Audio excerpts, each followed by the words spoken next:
Hi, Scorpio. Welcome to your full moon in Leo quantum entanglement reading with me, Jocelyn, the Quantum Queen. So let's see what comes out for you guys during this full moon, what comes to a completion. This is for Scorpio. What did I say? Yeah, Scorpio, sun, moon, or rising. And as always, welcome to my cross watchers. Cross watcher, you could be dealing with a Scorpio, and the message could actually be for you. So feel free to take it however it resonates with you and your situation. Keep in mind that these are general readings, and if you guys would like to book a one-on-one reading with me, you can find my information down below in the description box. And as always, just wanted to say thank you for liking, subscribing, and thank you for all the good karma donations. All right, Scorps.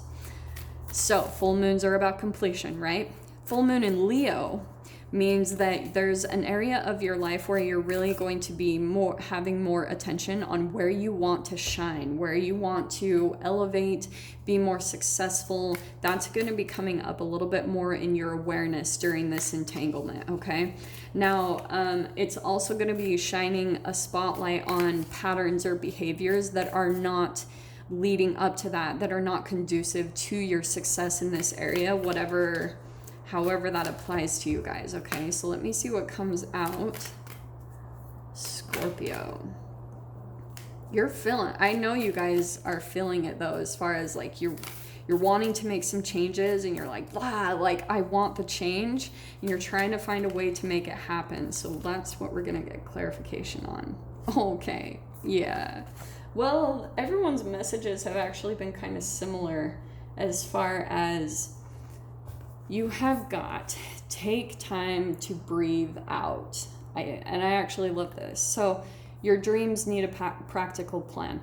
There's a lot of grounded energy in this. And so I feel like you guys are wanting to manifest something, but yeah, you haven't taken like practical actions or steps, whether this is like a health goal or, you know, something with more money or a creative passion, whatever this is for you guys. But you guys need to take a little bit of time to take some breaths, figure out what your next steps are, kind of decide what you need to do to implement this, to make this happen for yourselves, okay?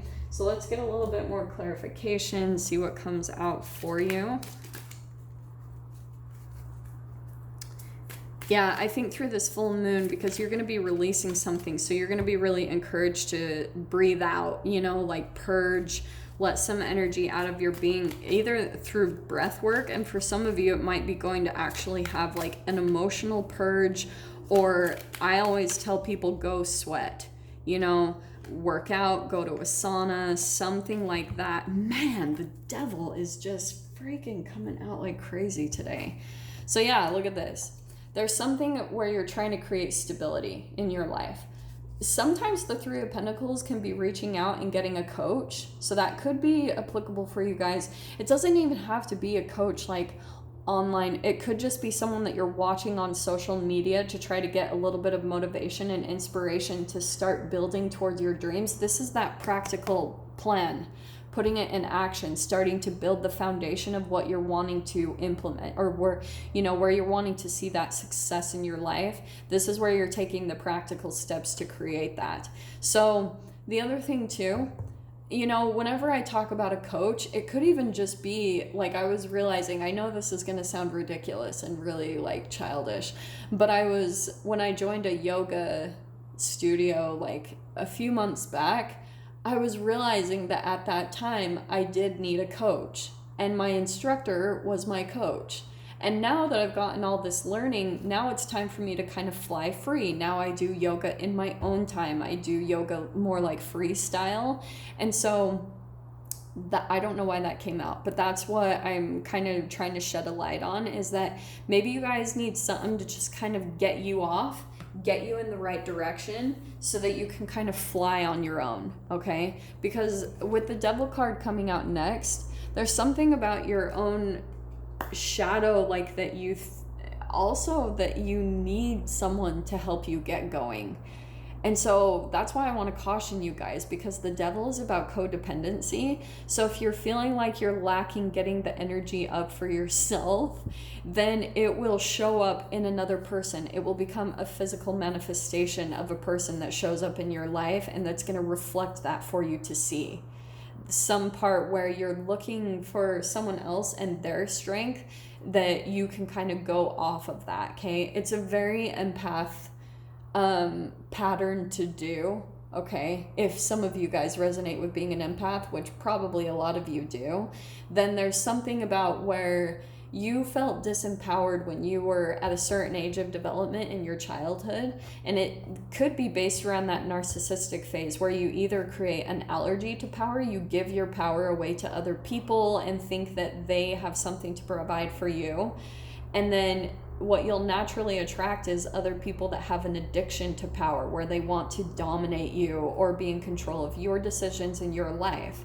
So that's why the biggest recommendation here, Scorpio, is like, try to muster that up in yourself and do it yourself, because it's not saying you can't have help from people or do things like that, but this is where it sucks you into codependency, because codependency is always based around self-worth, self-esteem, self-confidence, okay? And Wheel of Fortune. So that's why whatever is happening here, this is the karma. Whatever you put out there is exactly what you're going to be getting back. So start going slow and taking the necessary steps to create this change in your life. Just small little practical actions, okay? Small things that make you feel accomplished, or where you reward yourself because you accomplished a small task. Like maybe even for some of you, I know this sounds ridiculous, but like creating tiny little things where in the morning you make your bed, in the morning you brush your teeth, and when you feel that sense of accomplishment, it's going to help you kind of get the motivation and the momentum to start the day in a really positive way. Because look at this, Scorpio, okay, you've got the Six of Pentacles and the Justice card, okay? There's something here where someone could be providing you with someone, but it could backlash, okay? Because they're energetically picking up on your sense of need, or that you feel like you can't provide something for yourself. And in a way, just energetically and unknowingly, they're taking advantage of that. So they might be offering you something. I'm not saying this to freak you guys out, but this is that Justice card. You've got the Wheel of Fortune and the Justice, which is all about karmic cycles. So it could be something where it kind of bites you in the butt, accepting this offer or accepting this help, because I feel like this person does not have the best of intentions, okay? You could have been reaching out for some help because you were trying to get stable and grounded with maybe whatever you were trying to do, maybe something new you were starting, however this applies to you guys. But it's like, start kind of pulling back. That's what this Leo full moon is going to be all about, is pulling back your energy, going within and seeing where you can provide that energetic like burst of energy within yourself, inside of you, to create this change, okay? So Scorps, I'm going to go ahead and leave that there. I'm going to dive into the extended with this. We're going to pull a bit more moon advice for you. So if you guys want to join me over there, feel free, go down below, click on the Vimeo link, and I'll see you on the other side. But Scorpio, if this is where we leave things, I'm sending you guys so much love, wishing you all the very best, and I'll see you in your next reading. Take care.